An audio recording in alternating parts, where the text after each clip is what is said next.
tell us about your journey at The Bornless. So, Branton, maybe. How did it all happen for you? Oh yeah, so that's I was browsing job forums one day. Yeah, I had been doing some freelance work for a little bit and was still looking for freelance work at the time, and decided I was going to just apply to a bunch of places, see what I can get as I was in between contracts at the time, and um, Toby at Cathedral was actually one of the first ones to respond, and we scheduled an interview.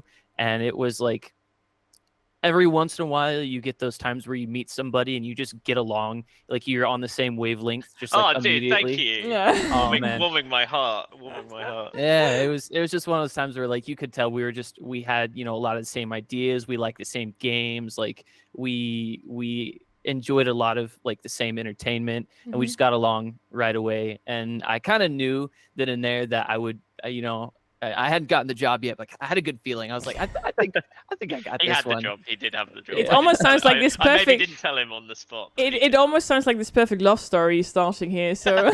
Well, no, I hate Cue him the now. music. I hate him now. I can't stand him. Oh, Yeah. that's so lovely.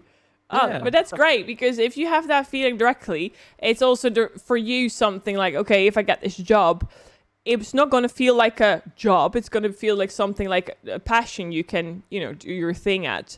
And definitely if you can have a chat, like fun chat, but also like work things, it's good. And you, Exactly. Toby, because of course you got Branton, you want to have a job. How was that? Yeah, I mean, I got started obviously scrappy, solo developer with one other game dev.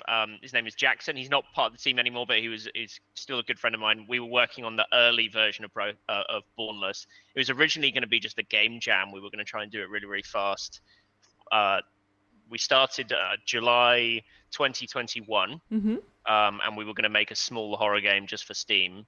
But then saw this really interesting, different kind of way to do gaming with Web3, and thought, that looks like an interesting problem. And there was lots of interest around it at the time. Obviously, there's a lot of skepticism around it now, which is good. It's good that there's skepticism.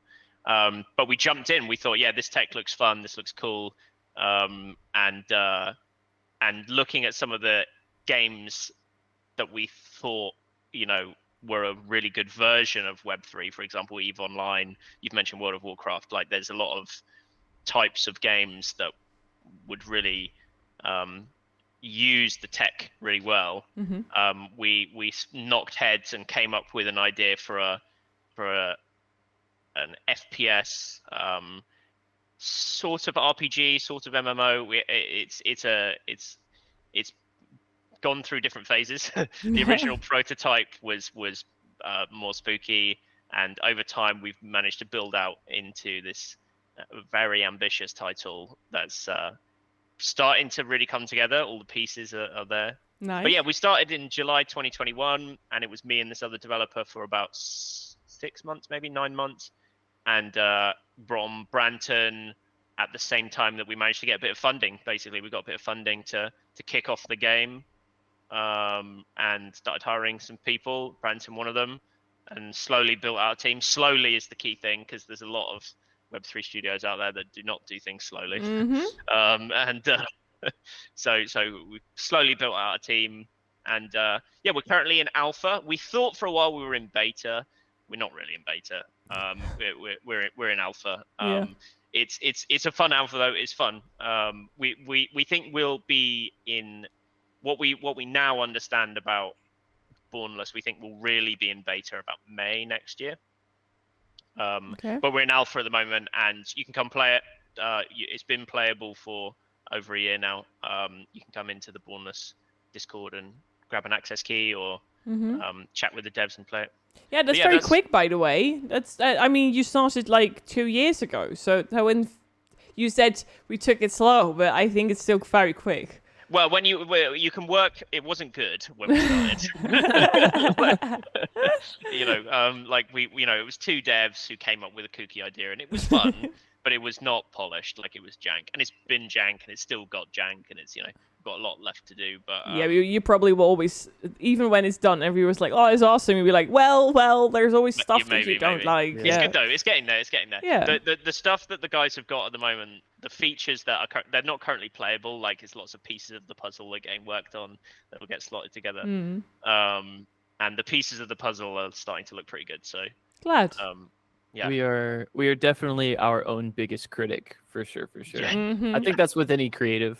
Like, you just get to a point where, like, I see the progress I'm making, but I have, a goal and I'm not there yet. And so you keep striving to be better and better. And I think that translates to, the game as well. For everybody at the studio as a whole, is like, we have a goal that we want to get to, and we're making better progress every day, but we know where we want to be, and we're headed there. Yeah, well, and I think it's good. I mean, then you will make the best product, and in this way, the best game.